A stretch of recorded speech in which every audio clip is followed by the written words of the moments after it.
Welcome to the show, David. Thank you for having me. We're thrilled to have you here, and it's such an important book, and we definitely want to get to it. But before we did, I wanted to talk about something you did last year. You actually wrote what I think may be the best opening song ever for the 2011 Tony Awards, and I just wanted to play a snippet of that for the audience. This is Neil Patrick Harris singing at the opening of the Tonys.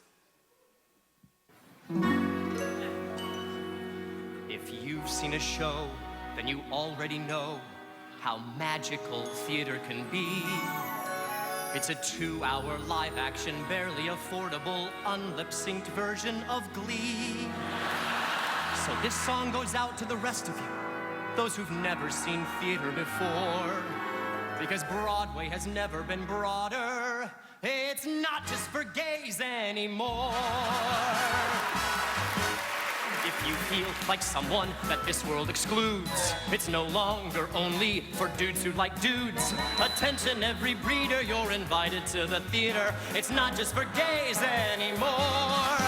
The glamour of Broadway is beckoning straights. The people who marry in all 50 states. We're asking every hetero to get to know us better. Oh, it's not just for gays anymore. Written by David Javerbaum.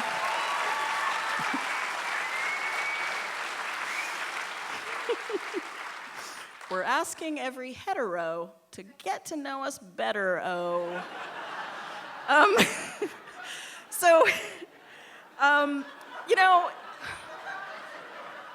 There have been so many opening songs to so many shows. So when you get a job like this, how do you approach it and try to do it in an original way?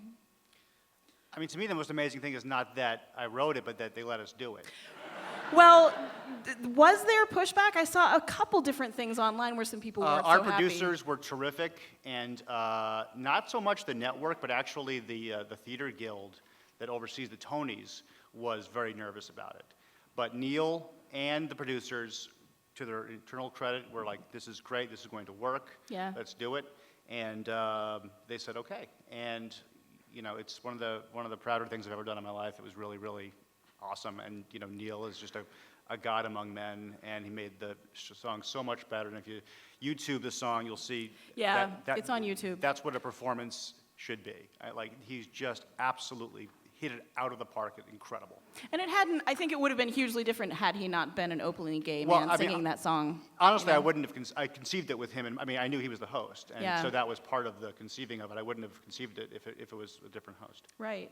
And the song is humorous, but it does seem like with shows like Crybaby and the Book of Mormon that Broadway is changing. Do you think that is true? I hope so. As somebody who wants to write for Broadway and somebody who wants to appeal to a broad audience, I hope so. I mean, the Book of Mormon is the most amazing show I've ever seen, and that was written by. It was written by the South Park guys and Bobby Lopez, also who did Avenue Q, and it's not, you know, it's wonderful entertainment for anybody who comes in to see it.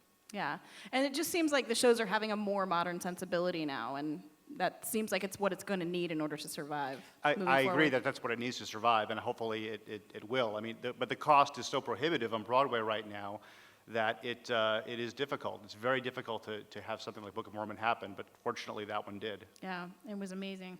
So I wanted to talk now about the book. The book is The Last Testament, a memoir by God.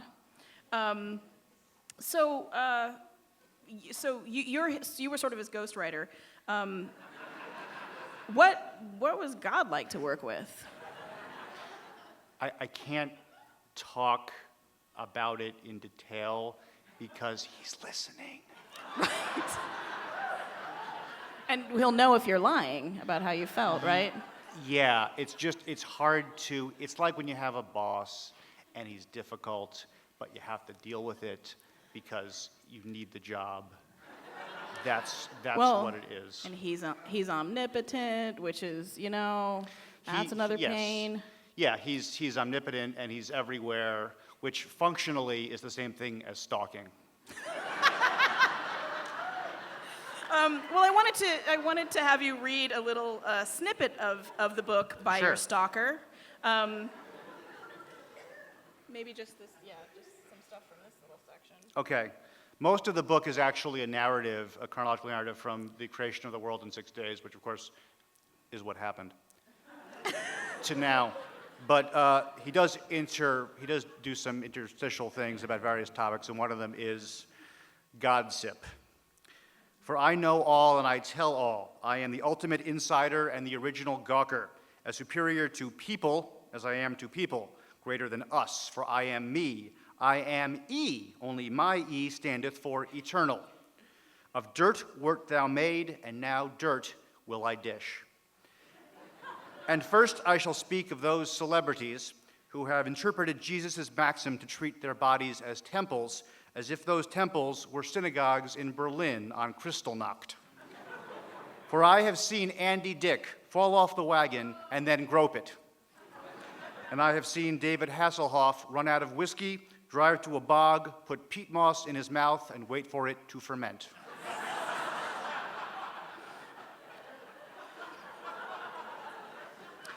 I have seen Larry Hagman place a delivery for 25 orders of penne alla vodka, but hold the penne alla. I have seen Melanie Griffith guzzle Cosmopolitans like they were going out of style, which in fact they were. I have seen Tara Reid attain a blood alcohol percentage whose mathematical significance she could never have grasped, even stone cold sober. I have seen Matthew McConaughey so stoned he thought he saw me.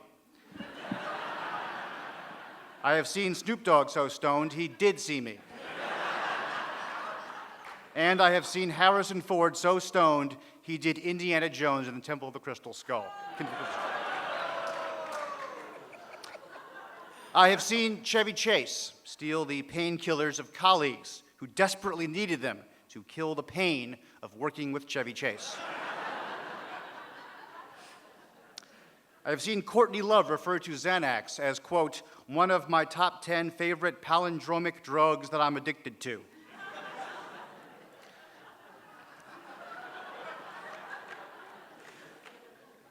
I have seen Britney Spears so drug-addled she tried to buy meth from her baby and burp her dealer.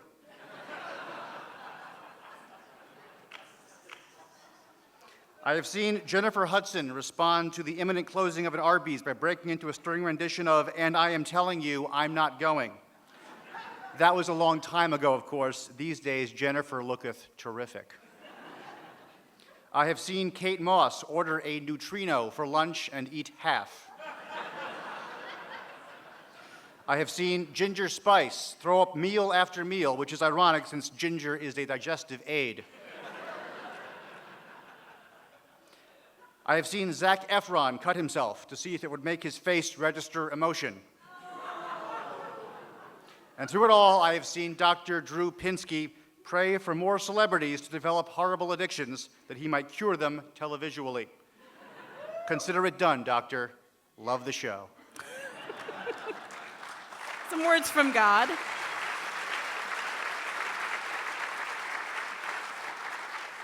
And I think, I vehemently object to everything I just read. you were really just a vehicle for him, right? I don't like any of that stuff. I think it's very nasty. Okay.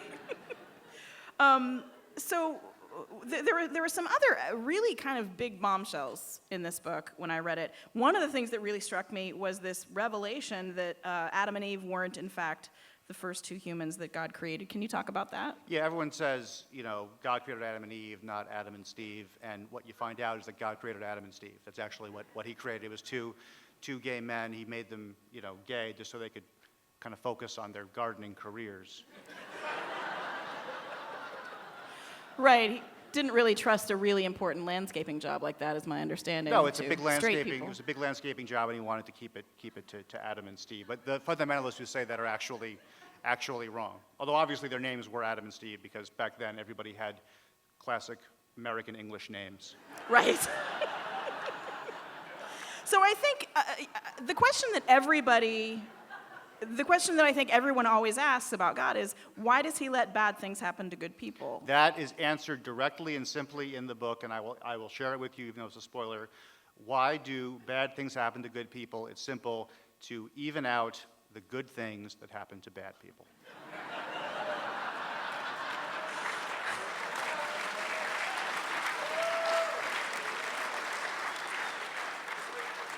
If you think about it that way, it's only fair. That makes sense. Right. Well, no, it does add a nice symmetry Yes. to the world. Yes, it does. Another bombshell in the book was that God actually planted the evidence for evolution. Why would he do that?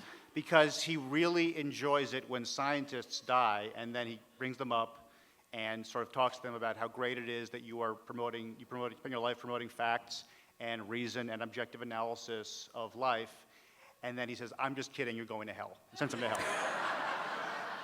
That to him was worth planting every last bit of the evidence, just to do that. So he's just a prankster. He's a little bit of a prankster. Prankster is one word.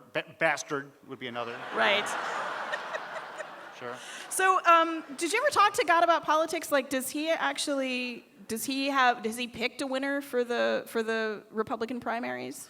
Well, no, he did tell Santorum and Perry and Bachmann to run, but like you said, he's kind of mischievous and he just likes seeing them, mess up. I see. Yeah. So but he doesn't have an idea who's going to win.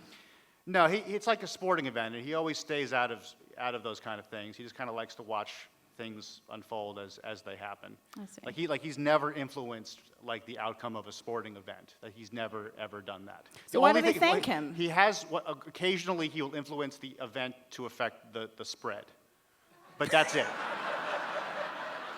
Not the actual winner or the loser. Right. Yeah. You are actually you're the ghostwriter as well for God's Twitter account, Yes. which is the tweet of God. Yes, God's Twitter account is the tweet of God. My only involvement in the tweet of God, in terms of the only thing that I do for those tweets is that I type them and I send them. But in terms of Other writing, than that, you don't have any connection to them. that's all I do. Well, I actually have some here if you wanted to read some of God's tweets so that people could hear the word of God directly. Yeah, these are a couple of the more recent ones on the tweet of God. Human history is a team-building exercise run horribly amok. Little things mean a lot, although not as much as big things, obviously.